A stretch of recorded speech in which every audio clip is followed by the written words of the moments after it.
Chers élèves de deuxième année bac sciences mathématiques et sciences expérimentales, bonjour. Dans cette première partie du cours, chapitre 1, limite et continuité, nous voyons continuité d'une fonction en un point. On verra tout d'abord la continuité d'une fonction en un point, continuité à droite et continuité à gauche, puis le prolongement par continuité. Nous voyons introduction des notions avec des applications simples pour bien assimiler les notions. Alors tout d'abord, si on prend une fonction f qui a cette représentation graphique, contrairement à la fonction g, on voit que la fonction f est un petit peu continue. Il n'y a pas de coupure. Alors qu'ici, on a une coupure en un certain point. Alors voyons ponctuellement ce que ça donne.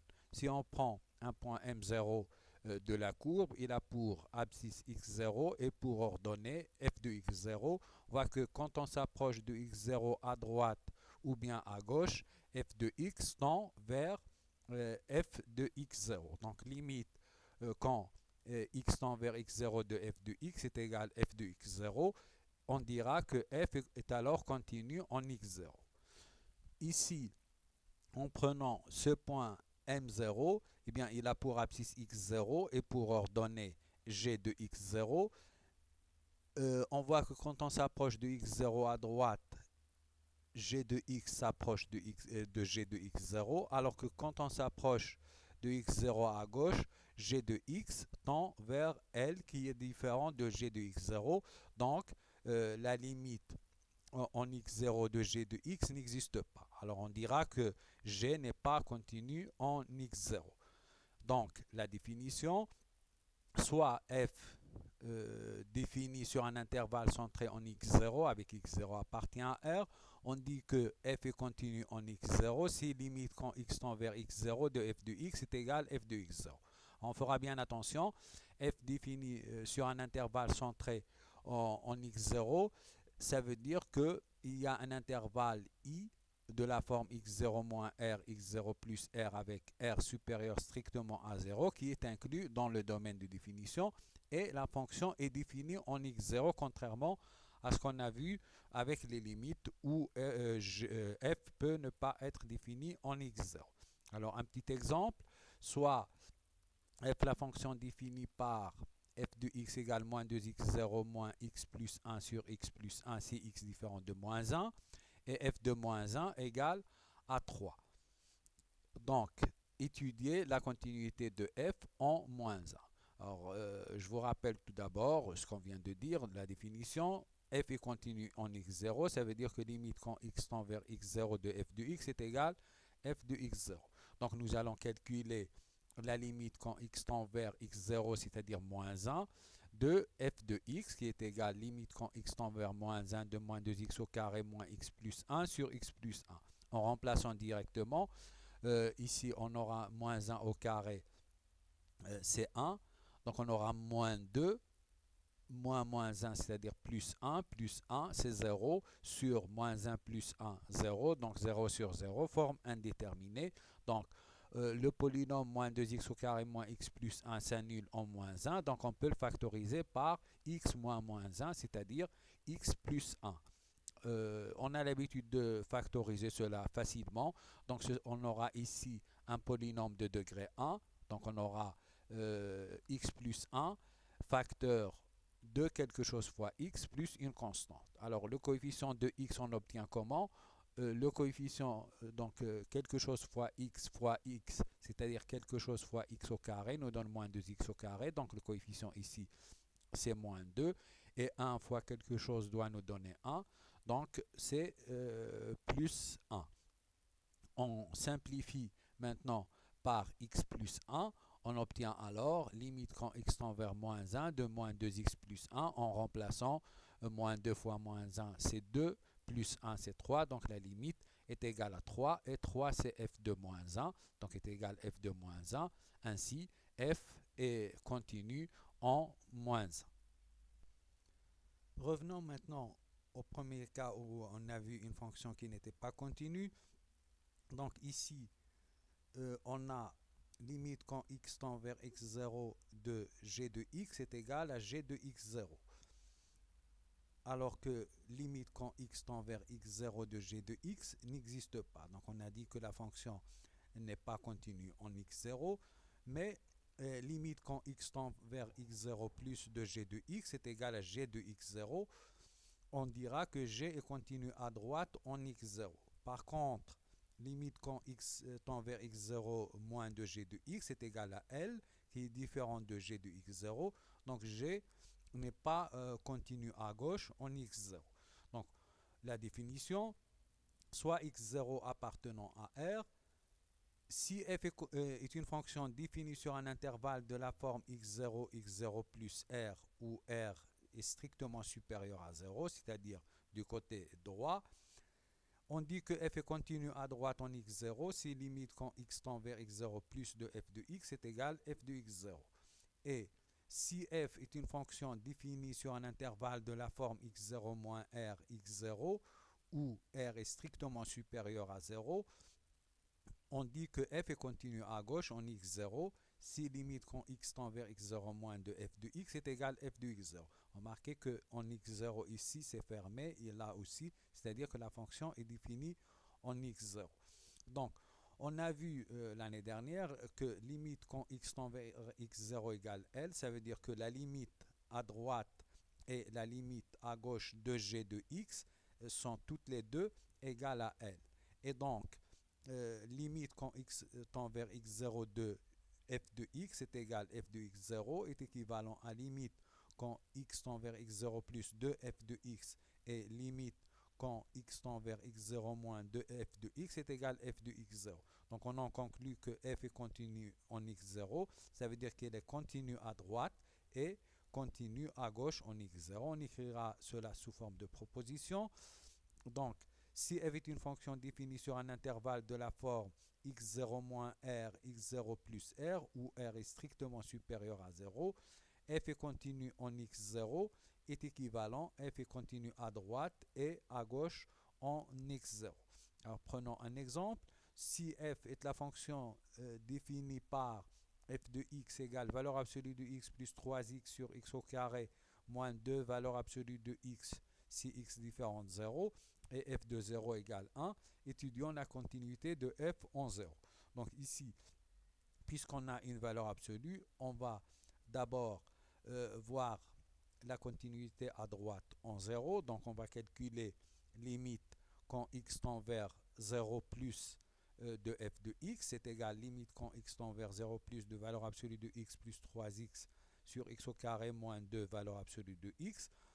Ici, on est à droite de 0, x est positif, donc c'est égal à limite quand x tend vers 0 plus de x plus 3x sur x au carré moins 2x, parce que valeur absolue de x est égale à x. Donc c'est égal à limite quand x tend vers 0 plus de 4x, et là, on remarque qu'on peut factoriser par x, donc c'est x facteur de x moins 2. En simplifiant par x, on obtient limite quand x tend vers 0 plus de 4 sur x moins 2. Maintenant, en remplaçant x par 0, on obtient 4 sur moins 2, c'est-à-dire moins 2. Moins 2 n'est pas égal à f de 0, donc limite quand x tend vers 0 plus de f de x différent de f de 0, donc f n'est pas continu à droite en 0. Voyons ce qui se passe à gauche. Donc étudions la continuité à gauche en 0. Donc on aura limite quand x tend vers 0 moins de f de x égale limite quand x tend vers 0 moins de valeur absolue de x plus 3x sur x au carré moins 2 valeur absolue de x. Ici, x est négatif, donc valeur absolue de x est égale à moins x. Donc on aura limite quand x tend vers 0 moins de moins x plus 3x sur x au carré plus 2x. Moins x plus 3x, c'est 2x. Et on fera la même chose qu'on a fait tout à l'heure. Donc on factorise ici par x. Puis on simplifie par x. On obtient limite quand x tend vers 0 moins de 2 sur x plus 2. En remplaçant par 0, on aura 2 sur 2, c'est-à-dire 1. Et donc, limite quand x tend vers 0 moins de f de x est égal à f de 0. Ainsi, f est continue à gauche en 0, mais comme elle n'est pas continue à droite en 0, f n'est pas continue en 0 tout court. Prenons maintenant ces deux cas qu'on voit ici. On a une fonction qui est définie sur un certain intervalle sans être définie en un point x0, mais limite quand x tend vers x0 de f de x est égal à L. Donc on a ici un trou. Alors là, on a une fonction qui est définie sur la même chose, un intervalle, mais n'est pas définie en x0, mais on a limite à gauche de f de x est égal L' et limite à droite de f de x égale à L avec L différent de L'. Donc ici, on n'a pas de limite en x0, alors qu'ici, on a une limite en x0. Alors ce qu'on veut, c'est fermer ce trou, boucher ce trou. Donc on va définir une nouvelle fonction qu'on va noter f tilde, qui pour x différent de x0, f tilde de x égale f de x, et pour x0, f tilde de x0 égale à L. Donc là, on a un petit peu prolongé la fonction pour boucher le trou. Voyons ce qui se passe pour la fonction f tilde. Eh bien, on a limite quand x tend vers x0 de f tilde de x, puisque f tilde de x c'est égal à f de x, c'est égal limite quand quand x tend vers x0 de f de x, c'est-à-dire est égal à L, et L c'est f tilde de x0. Donc f tilde est continue en x0. Donc on est parti d'une fonction qui n'est pas définie en x0 et on est arrivé à une fonction qui est continue en x0. Alors cette fonction, on dit alors que f est prolongeable par continuité en x0 et la fonction qu'on a construite, f tilde, est appelée le prolongement par continuité de f en x0. Il n'y a qu'un seul prolongement. Alors qu'ici, limite quand x tend vers x0 plus de f de x, différent de limite quand x tend vers x0 moins de f de x. Donc, la fonction n'a pas de limite finie en x0, donc on ne peut pas la prolonger par continuité en x0, donc on dit que f n'est pas prolongeable par continuité en x0. Voyons maintenant la définition.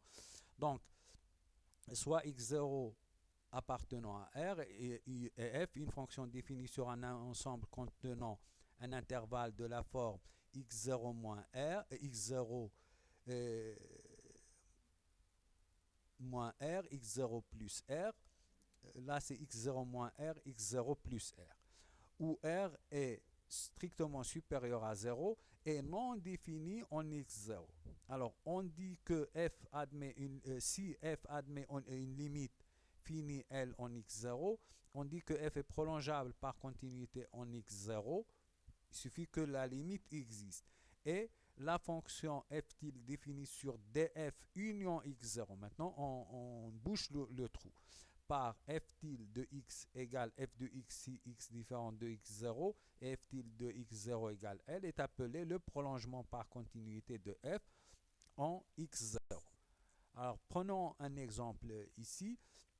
Soit f, la fonction définie sur moins pi sur 2 moins 0, définie par donc f de x égale 1 moins cosinus de x sur x sinus de x. Alors, nous voulons voir si f est prolongeable par continuité en 0 et déterminer ce prolongement. Donc, il suffit de calculer donc la limite quand x tend vers 0 de f de x. Donc c'est égal limite quand x tend vers 0 de 1 moins cosinus de x sur x sinus de x. Donc là, vous vous rappelez sans doute les limites trigonométriques. Donc on va écrire que c'est 1 moins cosinus de x sur x fois 1 sur sinus de x. Mais ce qu'on connaît, c'est limite quand x tend vers 0 de 1 moins cosinus de x sur x au carré. Donc ici, on a x au carré alors qu'on a seulement x. Donc là, on doit diviser par x pour équilibrer. X au carré sur x, c'est x. Donc, ça marche bien. Je vous rappelle que limite quand x tend vers 0 de sinus de x sur x est égal à 1. Et limite quand x tend vers 0 de 1 moins cosinus de x sur x au carré est égal à 1 demi. Donc ici, ça nous donne 1 demi fois 1 sur 1, c'est égal à 1 demi. Donc, f admet une limite en 0, donc f est prolongeable par continuité en 0, et le prolongement par continuité de f en 0 est la fonction f tilde, définie maintenant sur moins pi sur 2 en entier. Donc on a bouché le trou défini par f de x, f tilde de x égale 1 moins cosinus de x sur x sinus de x si x différent de 0, c'est-à-dire f de x, et f tilde de 0 égale 1, 2. Voilà pour cette première partie. Dans la deuxième partie, nous verrons l'image continue d'un intervalle, c'est-à-dire l'image d'un intervalle par une fonction continue. On verra définition et exemple, image d'un segment par une fonction continue, puis image d'un intervalle par une fonction continue, et enfin, est strictement monotone. On verra le cours comme ici et des exercices d'application. Voilà, merci de votre attention et à la prochaine.